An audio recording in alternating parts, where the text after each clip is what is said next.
아버지 날이 되면 우리 아버지들이 기가 죽는다고 그래요. 미국 목사님 말씀에 의하면 어머니 날에는 어머니들이 신바람이 난답니다.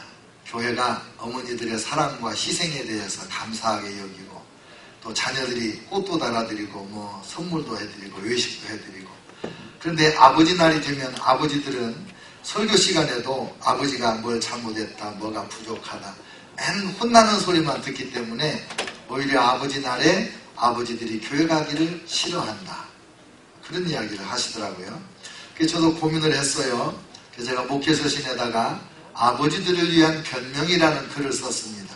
한번 읽어보시고 아버지들의 변명을 들으시고 좀 위로하고 격려하는 여러분 되주시면 가정에 평화가 임하지 않겠나 그런 생각이 듭니다.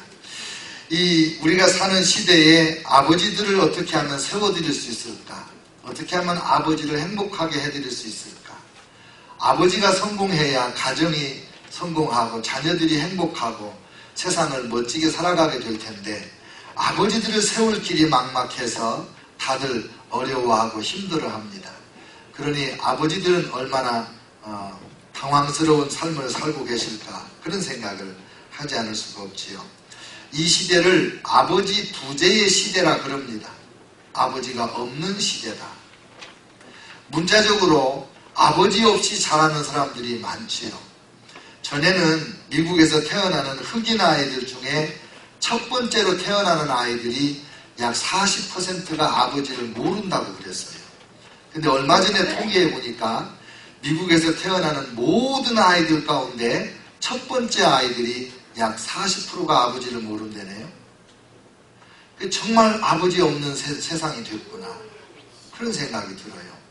그 다음에 이혼도 많고 사별도 많고 그러니까 이 자녀들이 아버지 없이 자라서 많은 고통과 슬픔과 분노 그리고 이 비정상적인 그런 그 정신적인 세계를 경험하고 살잖아요. 요즘 자녀들 가운데 정신질환을 앓는 아이들이 그렇게 많습니다. 그게 얼마나 큰 불행인가 그런 생각을 하게 되지요. 그런가 하면 아버지 부재라는 말에 또 다른 의미는 뭐냐면 아버지가 계신데도 불구하고 아버지가 아버지로서의 자리를 잘 지키지를 못하고 사명과 책임을 감당을 못하는 경우가 많이 있다는 거죠. 그래서 자녀들이 아버지하고 대화를 잘 못하고 그리고 힘들고 어려울 때 아버지가 방패가 되어주고 또 상담자가 되어주고 또 후원자가 되어주고 그래야 되는데 힘들고 어려울 때 아버지 찾아가기가 얼마나 어려운지 또 아버지들도 너무 삶에 분주하다 보니까 자녀들하고 대화가 없어져서 자녀들이 아버지하고 이야기를 하려고 그러면 어디서 어떻게 시작해야 될지를 몰라서 그냥 슬금슬금 피해가는 일이 많다. 그런 이야기를 하거든요. 참 아버지들도 당황스럽고 아버지가 그렇게 힘들어하는 과정에서 부인들과 자녀들도 얼마나 정말 하나님이 기뻐하는 그런 온전한 삶을 누리지 못하는 것이 아닌가 그런 안타까운 마음을 우리가 알아야 되겠습니다. 이 아버지 날이 있어서 아버지들을 위하여 성경 말씀을 특별히 공부해서 이렇게 설교를 들을 수 있다는 것도 하나의 위로가 되고 해결책이 좀 되지 않겠나 그런 생각이 들어요. 그래서 오늘은 훌륭한 아버지가 되고 위대한 아버지가 되고 아버지로서 성공하고 행복한 아버지가 될 수 있도록 하나님의 말씀으로 좀 격려해드리고 싶고 또 분명한 내가 아버지로서 이렇게 살아야 되겠다 이런 목표를 좀 명쾌하게 가르쳐드리고 싶다 그런 생각에서 말씀을 준비를 했습니다. 그러나 사실 제가 아버지를 제일 염두에 두고 설교를 준비했지만 사실은 우리 예수님을 믿는 모든 사람들에게 해당되는 아주 중요한 말씀이 될 것입니다. 우리 그리스도인 아버지들은 갈등하는 사람들입니다. 아버지 안에는 두 가지 욕망이 있어요. 하나는 육체의 욕심, 세상적인 야망 그런 것들이 있고 또 다른 하나는 성령의 욕심이, 성령의 소원이 있습니다. 육체의 욕심과 성령의 소원이 우리 안에서 싸움을 하는 거예요. 우리가 태어날 때부터 죄악된 타락한 본성을 가지고 태어나기 때문에 모든 사람 속에는 죄로 기울어지는 죄의 경향성이 있어요. 그래서 모든 사람들이 좋은 일을 보면 별로 감동을 안 받는데 나쁜 일을 보면 얼른 동의를 해버립니다. 좋은 일은 보고도 따라가기가 쉽지 않은데 그냥 별 생각 없이 나쁜 일은 너도 나도 따라가게 되는 것이 인간입니다. 왜냐하면 본성이 타락했기 때문에 그쪽으로 자꾸 저절로 기울어지는 그런 타락한 본성 때문이거든요. 그런데 예수님을 믿고 나니까, 예수님을 믿으니까 성령님께서 우리 안에 들어오셨어요. 성령님은 하나님의 영이시기 때문에 하나님이 우리 안에 들어오신 거거든요. 그래서 하나님께서 우리 안에서 너는 이런 사람이 되어야 된다. 너는 이렇게 살아야 된다. 내가 너를 이렇게 살도록 도와주겠다. 이렇게 하자. 성령께서 자꾸 말씀을 하시는 거예요. 그러니까 타락하기 이전에 하나님이 우리를 지으셨을 때 우리 안에 아름다운 하나님의 형상이 있었잖아요. 그런데 그 죽었던 형상이 살아나면서 하나님이 말씀하시는 것에 대한 소원이 있는 거예요. 그 갈등하는 거죠. 육체를 따라갈까? 성령을 따라갈까? 아버지들만이 아니지요. 우리 모두가 다 그런 갈등을 겪으며 살아가잖아요. 아담과 하와가 타락한 이후에 첫 번째 태어난 사람이 가인이고 둘째 아들이 아벨인데, 가인과 아벨 안에 이런 갈등이 있었어요. 하나님 앞에 제사를 드렸는데 가인은 농산물로, 아벨은 짐승을 잡아서 드렸더니 가인의 제사는 하나님이 안 받으시고 아벨의 제사만 받으셨거든요. 그랬더니 가인이 화가 났어요. 그래가지고 분노하고 얼굴색이 변했습니다. 하나님께서 가인 보고 하시는 건 이렇게 말씀하세요. 내가 분하여 하면 어찌 되느냐? 안색이 변하면 어찌 되느냐? 네가 선을 행하지 아니하면 죄가 문에 엎드려 있느니라. 죄가 너를 원하나 너는 죄를 다스릴지니라. 죄가 너를 원하나, 이 죄의 본성이 우리 안에서 일어나고 밖에서 악한 영들이 우리를 죄로 유혹하는 거예요.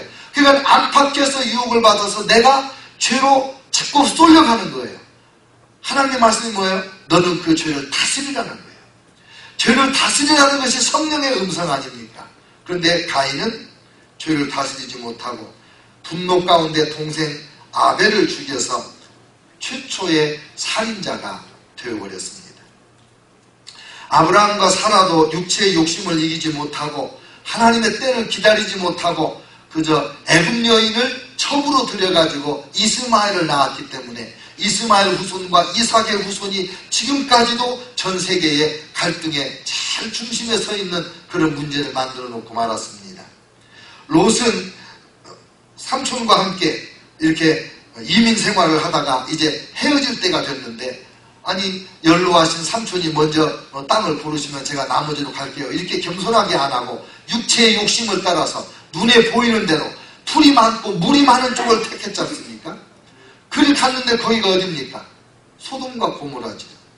그래서 하나님이 유한불로 심판할 때 부인도 잃어버리고 가졌던 모든 재산 다 날려버리고 그 처녀 딸 데리고 도망갔다가 그냥 술 취한 김에 딸들하고 잠자리 해가지고 모압 족속, 암몬 족속이라고 하는, 하나님께서 영원히 하나님의 백성이 되지 못하게 하는 그런 저주받은 민족을 만들어내는 비극의 주인공이 됐잖아요.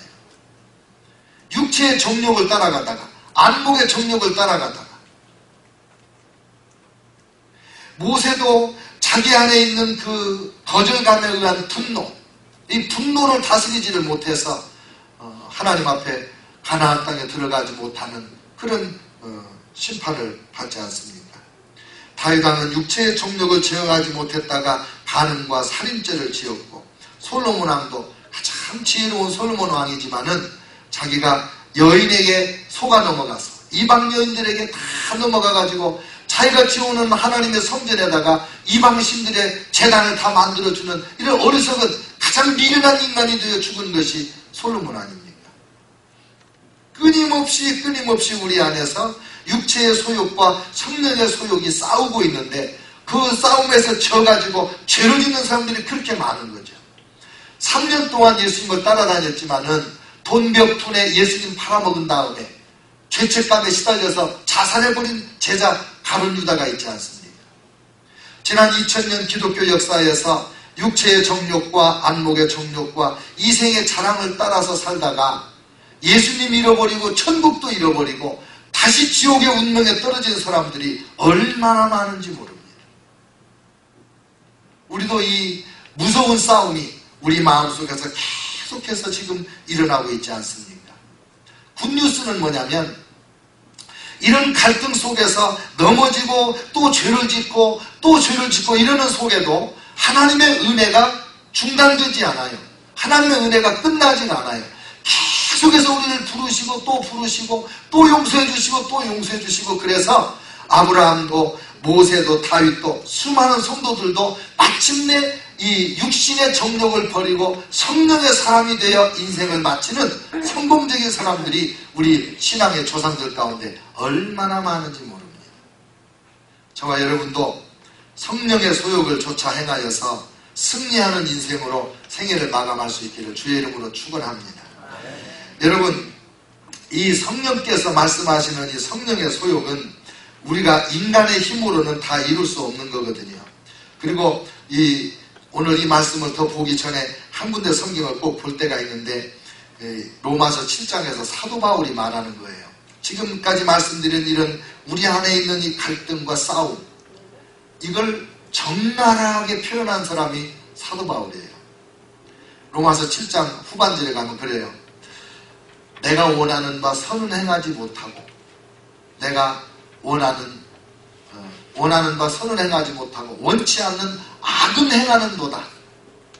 어찌하여 나는 원하는 대로 살지 못하고 원치 않는 대로 살고 있는가? 오호라 나는 곤고한 사람이로다. 누가 이 사망의 몸에서 나를 건져낼 수 있으랴. 저와 여러분의 갈등이고 저와 여러분의 고백이 아닐 수가 없습니다. 그런데 거기서 끝나면 얼마나 비극이에요?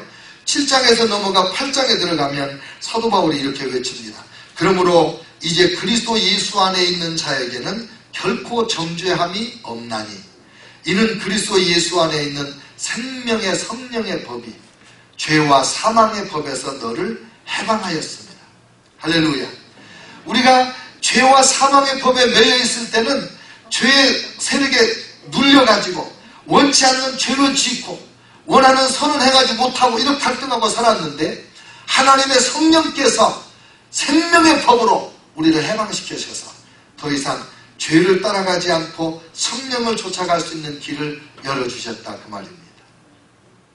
여러분, 저와 여러분이 거룩한 삶을 살고 성공하는 삶을 살기 위해서는 반드시 오늘 이 본문 말씀에 나오는 것처럼 육체의 일을 버리고 성령을 쫓아 행하여서 성령의 사람이 되어야 됩니다. 육체의 일이 뭡니까? 오늘 본문에 보니까 음란과 더러운 것과 호색과 우상 숭배와 주술과 원수 맺는 것, 분쟁, 시기, 분냄, 당짓는 것, 분열, 이단, 투기, 술 취함, 방탕함, 또 이와 같은 것들이라 그랬습니다. 이거 여러분 제가 해석해 드릴 필요 없잖아요. 우리가 다 아는 죄입니다. 이런 것들을 따라가고 이런 유혹에 넘어가는 것은 육체를 따라가는 것이고 성령님의 소욕을 거역하는 것이 됩니다.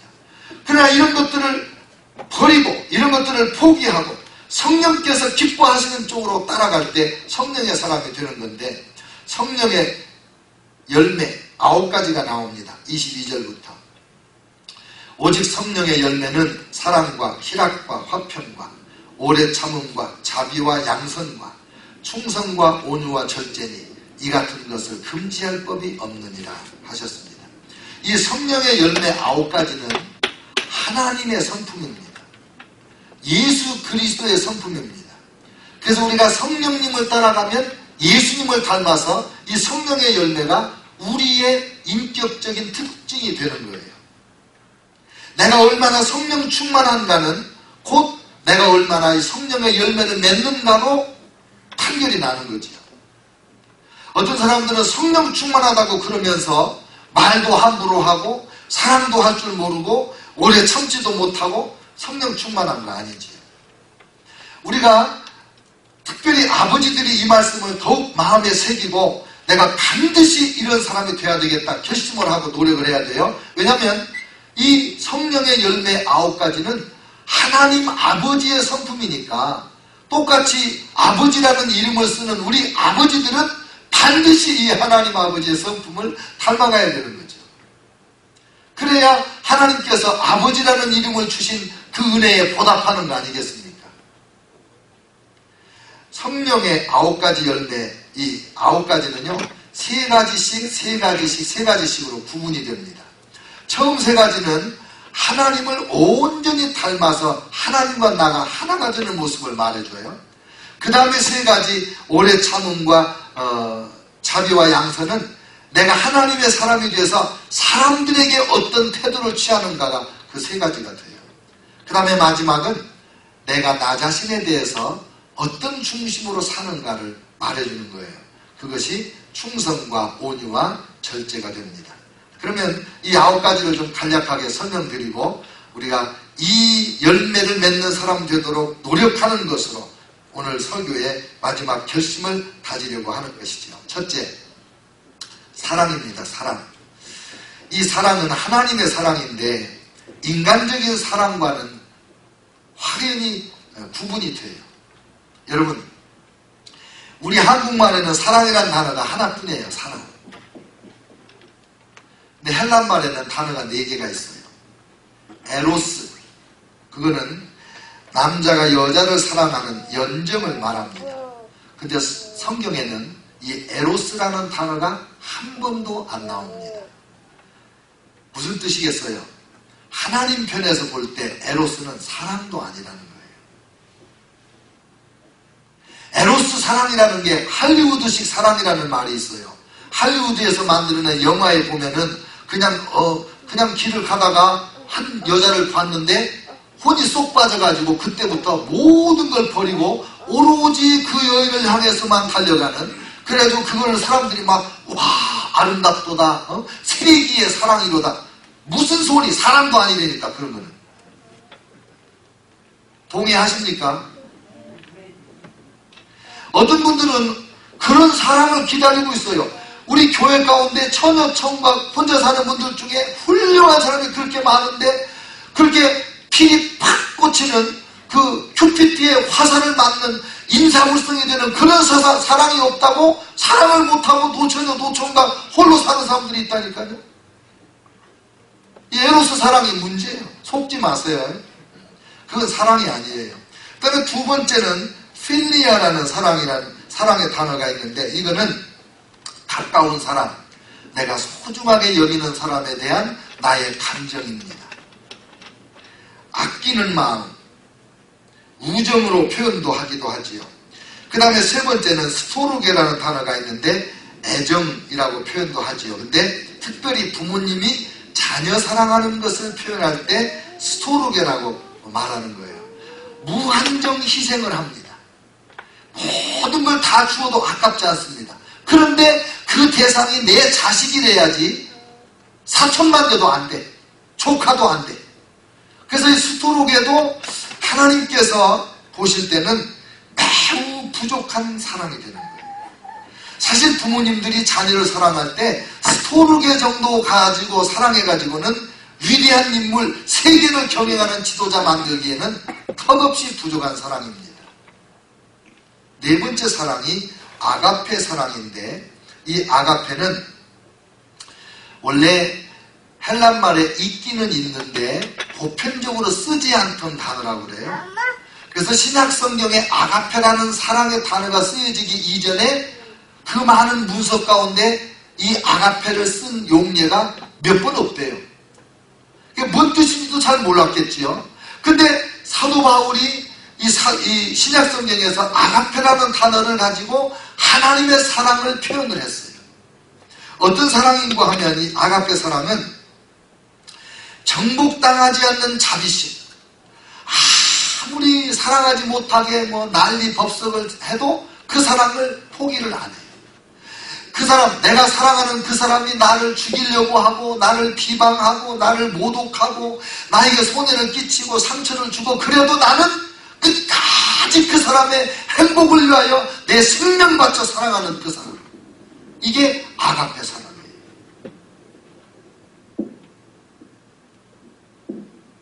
선교사님들이 선교지에 나가서 그 나라 사람들 천국 가게 해주려고 그렇게 고생을 하는데 대부분 더 잘 사는 나라에서 못 사는 나라로 선교사를 많이 가지 않습니까? 그런 편안한 삶을 포기하고 자기들 위해서 왔는데 비자를 가지고 장난을 치고 위협을 하고 때려 부수고 막 유리창에다가 돌을 던져가지고 이 방안에 앉아있다가 돌 맞는 선교사도 있고 그렇거든요. 그런데도 그 나라 사람들 포기하지 않고 끝까지 그들에게 복음을 전하는, 우리나라 한국 사람 중에 최초의 목사 7명 된 중에 한 명이 제주도로 선교사로 갔습니다. 이기풍 선교사님입니다. 근데 그 이기풍 선교사님이 어떤 분이냐, 이만큼 옛날 주님에 취해가지고 사무엘 모페 선교사님이 전도하러 오니까 돌을 던져가지고 이 사무엘 모페 선교사님 턱을 찢었어요. 그래서 여기에 흉이 크게 생겼어요. 그래도 그 이기풍 청년을 술주정꾼 깡패를 포기하지 않고 끝까지 사랑해가지고 예수 믿게 만들고 평양신학교 나오게 하고 제주도 선교사로 간 거예요. 제주도 가가지고 말도 안 통하는 데서 엄청 고생을 했는데, 그런 고생하는 얘기를 하다가도 사무엘 모페 선교사님이 이렇게 하면 이렇게 해달라는 거 아니에요. 응? 이게 아가페 사랑이에요. 이게. 그러니까 이런 사랑을 해야 참 하나님을 닮은, 하늘 아버지 닮은 좋은 아버지가 되는 건데, 이거 어떻게 우리 힘으로 합니까? 불가능합니다.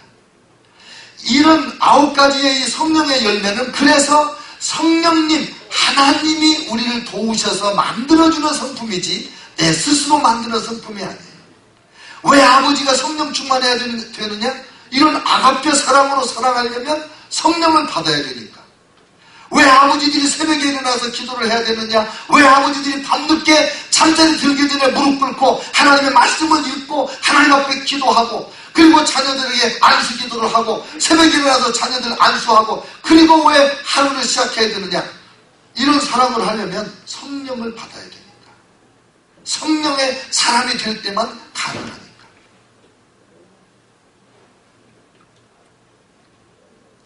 특별히 아버지들께서 성령 충만 받아서 사랑의 사람 되시기를 주의 이름으로 축원합니다. 우리 자녀들이 우리가 이 세상을 살고 천국에 간 이후에라도 아버지 그렇게 생각하면 우리 아버지는 정말 사랑의 사람이었지, 이렇게 기억할 수 있도록 그런 은혜 있으시기를 축원합니다. 두 번째는 희락입니다. 희락. 이 희락은 신앙심 때문에 생기는 기쁨이에요. 경쟁에서 이겼다고 얻는 기쁨이 아니에요. 네덜란드하고 스페인하고 월드컵 축구하는 걸 봤는데, 아니 세상에 5대1이 뭡니까? 5대1이. 그러니까 네덜란드는 난리가 났겠지. 술집 주인들이 공짜로 술을 막 줬겠지. 한국에도 그런 사람 생깁니다. 우리가 이기면 막 공짜로 술 주고 이러잖아요. 그런 엄청난 기쁨이 네덜란드 사람들 전체 위에 막 엔돌핀이 팍팍 나왔을 거예요. 그런데 그런 기쁨을 말하는 게 아니에요. 경쟁에서 이겼을 때 얻는 기쁨이 아니에요. 내가 원하는 벼슬을 얻었다, 내가 원하는 학위를 얻었다, 내가 원하는 권력을 얻고 재물을 얻었다, 그랬을 때 그래서 내가 기쁘다, 그런 기쁨도 아니에요. 이 기쁨은 오직 하나님이 나의 아버지 되시고 예수님이 나의 죄를 위하여 십자가에 죽으시고 부활하셨고, 그 예수님 보혈 내가 씻김 받아서 모든 죄가 용서됐다. 할렐루야. 그때 오는 그 기쁨. 내가 세상에서 먹을 것도 없고 입을 것도 없고 자랑할 것도 없고 멸시천대 받는 비천한 인생을 산다 하더라도 내 안에 하나님 계신 그 기쁨, 예수님 때문에 내가 주체할 수 없이 솟아나는 이 기쁨, 이걸 희락의 반, 이걸 성령께서만 우리에게 줄 수 있는 희락이에요. 여러분, 세상 일로 기뻐하다 보면은 기쁠 시간이 별로 없습니다. 이겨봤자 앞으로 3게임 더 해가지고 결론 나야 16강 올라가는데 그 기쁨 잠깐이지 않습니까? 오히려 다음 팀도 이겨야 되는데 누구를 뭐 어쩌고 저쩌고 얼마나 고민이 더 많아지겠어요. 첫 게임에 이렇게 잘해가지고 5대1로 스페인을 이겼는데 두 번째 게임에서 팍 깨지면 어떡하나 불안하지 않겠어요? 세상 기쁨 아무것도 아니에요. 오직 예수 그리스도 때문에 기쁨, 주님 한 분만으로 만족하는 기쁨, 주님을 생각만 해도 내 마음이 좋거든, 그 얼굴 배울 때야 얼마나 좋으랴, 이런 정말 주체할 수 없고 감당할 수 없고 어디서부터 이 기쁨이 왔는지 정말 알 수 없는 이 샘솟는 기쁨이 여기서 말하는 성령의 열매로서의 희락입니다. 그래서 선교사님들이요, 매 맞아도 웃고 행복해요. 추방을 당하면서도 행복해요. 우리 중국 선교사 최문수 선교사님 있잖아요. 우리 교회가 섬기는 선교사님. 그분은 중국 선교사 하다가 추방당하게 생겼으니까 추방당하면 못 들어가잖아요. 얼른 미리 나왔어요. 왜? 계속 들어가서 중국 사람들 섬기려고. 그래서 한국 나와가지고 조그마한 교회 개척해놓고 한 달에 한 번씩 월요일날 새벽에 들어가서 토요일 밤에 나올 때까지 지도자들 12명씩 4팀을 만들어 놓고 하루에 12시간 16시간씩 계속해서 제자훈련하고 그리고 나오는 거예요. 우리 교회가 후원할 때까지 후원하는 교회가 하나도 없었어요. 근데 최우수 선생님 그래요. 내가 아니 목사님 개척교회 하면서 그 경비 다 어떻게 합니까? 그랬더니 다 아버지께서 여호와의 대로 준비해 주십니다. 그래요. 어떻게 준비가 되는데? 그랬더니 자기가 중국에 가면 그 한족들을 선교를 하는데 한족 지도자들이 훈련 받으러 올 때 뭐 먹을 것도 갖고 오고 선물도 갖고 오고 이런데요. 근데 선교사님 호주머니에다가 이렇게 돈을 넣어주는데 한 주간 동안 열심히 가르치다가 돈을 계산해 보면 왔다 가는 경비가 딱 나온다. 몇 년째 그렇게 사는 거예요. 몇 년째. 그렇게 중국 사람이 좋아서 그렇게 기뻐해요. 성령의 사람이 갖는 희락, 이런 희락의 아버지가 될 때 하늘 아버지를 닮은 아버지가 되는 거죠. 우리가 천국 가고 난 다음에 자녀들이 우리 아버지를 생각할 때 우리 아버지는 늘 인상을 쓰고 계셨지. 우리 아버지는 늘 화를 냈지. 우리 아버지는 늘 큰 소리를 빡빡 질렀지. 아버지 그러면 막 날아다니는 게 생각나지. 그렇게 살면 안 되지 않겠습니까? 아버지 그러면 우리 아버지는 늘 기쁘셨어. 우리 아버지는 늘 행복하셨어. 그런 기억을 남겨놓고 가야 제대로 살고 가는 거 아니겠습니까? 아버지들은요, 분명한 목적을 가지고 기도해야 돼요. 세 번째는 화평인데, 이 화평은 아무 문제 없어서 평안한 것이 아니에요. 폭풍이 막 몰아치고 배가 막 곧 뒤집힐 것 같고 막 이런데도 풍랑 속에 있는 사도 바울이 태평하게 하나님 앞에 기도하고 나서 여러분 이제 여러분 죽지 않습니다. 어젯밤에 내가 섬기는 하나님이 나에게 와서 말씀하셨는데 우리 중에 목숨 잃을 사람 하나도 없다고 그랬습니다. 그런 평안. 14일 동안 폭풍 속에 다 토하고 막 정신없었는데 그 평안 중에 하나님의 음성을 듣는 거예요. 여러분 마음이 불안한 사람은 주의 음성 못 듣잖아요. 그 환난 중에 주의 음성 듣고 그 모든 267명인가 이 사람들을 위로하고 격려하는 이 평안, 이게 성령께서 주시는 평안 아니고 무엇입니까? 아버지가 불안해하면 자녀들이 다 불안해. 아버지가 불안해하면 온 집안이 불안해. 아버지가 평안하면 온 집안이 평안해. 온 세상이 어찌되든 상관없어. 아버지 얼굴 보고 온 가정의 분위기가 싹싹 바뀌지 않습니까? 성령 충만한 아버지가 딱 중심을 지키고 있으면 세상에 어떤 일이 일어나도 우리 가족들은 평안하고 단잠을 자고 상쾌하게 새 아침을 맞이할 수 있고 그런 은혜가 있거든요. 사랑하는 아버지 여러분, 우리 사랑하는 성도 여러분, 사랑과 희락과 화평은 하나님 아버지가 가지고 계신 하나님의 성품인데 성령 받아서 이것이 여러분의 특징이 될 수 있기를 주님의 이름으로 축원합니다. 그 다음에 사랑의 사람, 희락의 사람, 화평의 사람이 되면 모든 사람을 대하여 오래 참을 수가 있어요. 이 오래 참음이라는 것은 어떤 정도의 참음을 말하냐면요, 하나님이 죄 많은 인생들을 참아주시는 그런 태도를 말해요. 우리가 하나님을 믿는다고 해놓고도 우리 스스로 늘 부끄러워해요. 왜? 하나님께 약속한 걸 못 지켰잖아. 하나님 내가 다시는 안 하겠습니다 그래놓고 또 했잖아. 이번만 하나님 한 번만 용서해주세요 그래놓고 한 번만이 지금 몇 번입니까? 그래도 하나님이 너 끝났어. 더 이상 너에게는 기회 줄 이유가 없어. 너 같은 자식은 내가 여태까지 본 적이 없어. 너는 나하고 이제 의절이야. 이렇게 하신 이런 사람이 하나도 없잖아요. 만약에 저나 여러분 중에 한 사람이 하나님이었다면 우리 가운데 지금도 살아있을 사람이 몇 명이나 될까요? 아마 다 싹쓸이 해버렸을 거예요. 근데 하나님은 오래 참으세요. 왜? 사랑과 희락과 화평이니까 오래 참으신다. 끝까지 참으시면서 네가 언젠가 나의 영을 받기만 하면 너도 나처럼 될 거야. 네가 언젠가 성령 충만, 성령 세례를 받기만 하면 너도 나처럼 사랑과 희락과 화평의 인물이 될 거야. 하나님의 그 믿음으로 참아주시고 기다리시는 그 오래 참음. 이것 때문에 우리 믿는 사람들이 불신자들 전도할 때 포기하지 않고 계속 전도하고 계속 기도하고 낙심하지 않고 정죄하지 않고 언젠가는 네가 돌아오게 될 거다. 너하고 하나님하고 줄다리기 하면 누가 이기는가 한번 보자. 계속 믿고 기다릴 수 있는 것은 사랑과 희락과 화평의 사람이 하나님을 닮은 사람이 됐기 때문에 가능한 거죠.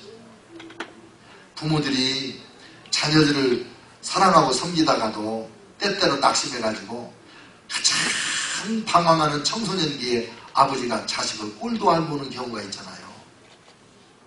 집에 들어와도 인사도 안 받아. 밥도 같이 안 먹으려고 해. 근데 성령 충만한 아버지는요, 자녀들이 방황할 때 더 가까이 갑니다. 자녀들이 타락의 늪에 빠져 있을 때 더 가까이 찾아 헤매는 것입니다. 왜? 사랑과 희락과 화평을 하나님을 닮은 그 성품이 오래 참는 거거든. 사실 인간관계가 깨지는 것은 성령이 소멸되기 때문에 그런 거예요. 성령 충만한 사람은 오래 참아줄 수 있어요. 남편도 참아줄 수 있고 아내도 참아줄 수 있어요. 자식 말할 것도 없죠. 그 다음에 오래 참을 때에 어떤 자세로 참느냐? 자비와 양선으로 참아요. 자비라는 건 친절이에요. 젠틀리스예요. 친절하게 참는 거예요. 이를 부득부득 하면서 억지로 참는 게 아니라 그에 대한 희망을 가지고 참는 거예요. 이게 양선이에요. 너의 장래는 좋은 일이 반드시 일어난다. 그걸 믿고 너의 모든 지금 이 환난과 이 방황과 이 타락과 이 모든 어둠의 일들이 결국에는 너로 하여금 위대한 인물이 되게 하는 일에 밑거름이 될 거다. 이걸 믿는 거예요. 왜? 성령 하나님은 사랑과 희락과 화평이고 전지전능한 분이기 때문에 능히 그렇게 하실 수 있거든요. 그 성령 충만해야 자비하고 양선하고 오래 참을 수가 있어요. 마지막 세 가지는 나 자신에 대한 문제인데 충성과 온유와 절제입니다. 내가 얼마나 신실한 사람이 되는가. 내가 너하고 약속했으니까 지킨다 그게 아니라 내가 나하고 약속한 것을 지킨다. 내가 하나님의 사람으로서 옳다고 하는 것을 내가 끝까지 행하고 나아간다. 이게 신실함이지. 사람들은 내가 나 혼자 생각하고 나 혼자 결심했으니까 나 혼자 포기해버리고 나 혼자 잊어버리고 괜찮다 생각하는데 그런 건 신실하지 않은 거예요. 사람하고 약속한 걸 지키는 것도 신실함이지만은 나하고 약속한 걸 지키는 거. 내가 하나님 앞에 결심한 걸 지키는 거. 내가 하나님 앞에 기도하겠습니다. 내가 성경을 읽겠습니다. 하나님 앞에 순종하겠습니다. 그런 약속을 내가 성실하게 지키는 거. 이게 얼마나 위대한 일인지 몰라요. 성령이 임하시면 누가 보든지 안 보든지 나는 나에게 충성스러운 사람이 되는 거예요. 그래야 하나님께서 마음대로 쓰실 수 있어요. 어디를 보내도 그 사람은 하나님이 믿고 쓰시는 거예요. 왜? 자기한테 충성스러운데 남에게는 하나님께는 오직 더 충성하겠냐 이거죠. 우리 인간은 대부분 자기에게 관대하고 남에게는 엄격하기가 쉽거든요. 근데 자기에게 엄격한 사람이 되는 거죠. 하나님도 그런 분이에요. 하나님이 왜 우리를 이렇게 사랑하시는지 아세요? 하나님은 하나님 자신에게 충성된 분이라 그래요. 하나님은 하나님 스스로 약속한 게 있어요. 내가 이 인류에게 다시는 홍수로 심판하지 아니하리라. 내가 내 아들 예수의 피로 인류를 다 구원하고 싶다. 내가 오래오래 참고 기다리리라. 누가 우리에게 하나님께 요구한 거 아니에요. 하나님 스스로 결심하고 다짐한 것을 충성되이 지키고 있기 때문에 우리가 진멸되지 않는 거잖아요. 아버지들이 성령 충만해서 이런 성품을 가지고 가정을 무게중심을 딱 잡고 나아가면 얼마나 그 가정이 화목하고 화평하고, 그런 부모의 사랑을 받고 자란 자녀들은 나라와 민족과 세계를 이끌어가는 지도자로서 손색 없는 인물이 되지 않겠습니까? 지금 온 세상은 인재난입니다. 인재난. 온유. 화를 내야 될 때는 꼭 화를 내고, 화를 내지 말아야 될 때는 화를 절대로 내지 않는다. 아리스토텔레스가 온유를 그렇게 해석을 했어요. 넘치지도 않고 부족하지도 않아요. 좌우나 우르나 치우치지 않아요. 부자나 가난한 자나 차별을 하지 않아요. 많이 배운 사람 앞에 기죽지 않고 못 배운 사람을 무시하지 않아요. 넘치지 않고 부족하지도 않고 잘 자기를 절제하는 그 균형 잡힌 인격을 온유함이라고 그래요. 그래서 예수님이 온유하고 모세가 온유한 분이잖아요. 성령 안에서 가능하고 절제, 자기를 정복하는 것을 절제라고 했습니다. 자기 욕망과 쾌락에 대한 욕구를 정복한 사람. 또 왕도, 황제도 자기 개인적인 이득을 위해서, 개인적인 관심 때문에 통치할 때 영향을 끼치지 않는, 그걸 절제래요. 그러니까 내 욕심을 챙기지 않는 통치자가 된다는 거죠. 여러분, 알량한 그 벼슬이라고 반장만 해도 자기 이득을 챙기려고 하고, 온갖 여기 한인에 다 그래서 말씀나는 거 아닙니까? 뭐 좀 한 자리 하면 다 자기 이득 챙기려고 하니까. 근데 성령의 사람이 되면 철저히 자기 욕심을 절제하고 이기심을 자제하고 하나님 앞에서, 사람 앞에서, 자기 양심 앞에서 부끄러울 것이 없도록 살아가는, 이게 절제라는 거죠. 성령의 사람이 되는 겁니다. 여러분, 하나님은 이런 분이잖아요. 우리 아버지들이 이런 하나님 아버지를 닮아가야 되고, 우리 성도들이 성령 충만해서 이 성령의 9가지 열매가 우리의 인격의 특성이 되어야 돼요. 여러분, 저는 원래 잘 웃지 않았어요. 어렸을 때 많이 울기는 했지만. 그리고 제가 화를 잘 냈다고 그랬잖아요. 저는 희락의 사람이 아니었어요. 그래서 제가 몇 년 동안 사랑과 희락을 구하는 기도를 하나님 앞에 얼마나 많이 드렸는지 몰라요. 그리고 제가 많이 웃기 위해서, 감성을 풍성하기 위해서 그 감성적인 글들도 책을 많이 사다가 읽고, 그리고 어디 유머책도 제가 여러 번 사다 놓고 자꾸 읽고, 그래도 잘 안 되더라. 근데 계속 기도했더니 성령의 제 안에 희락을 주시는 것 같아요.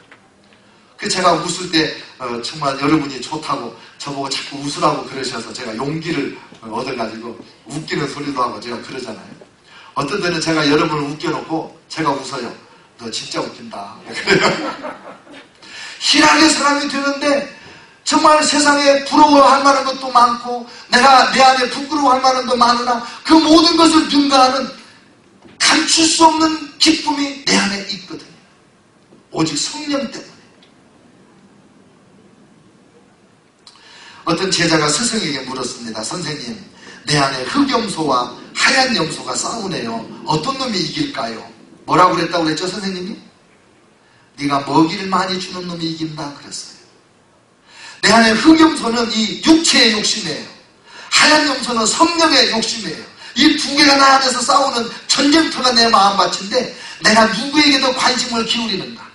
누구를 더 많이 바라보는가? 누구의 원을 내가 더 들어주는가?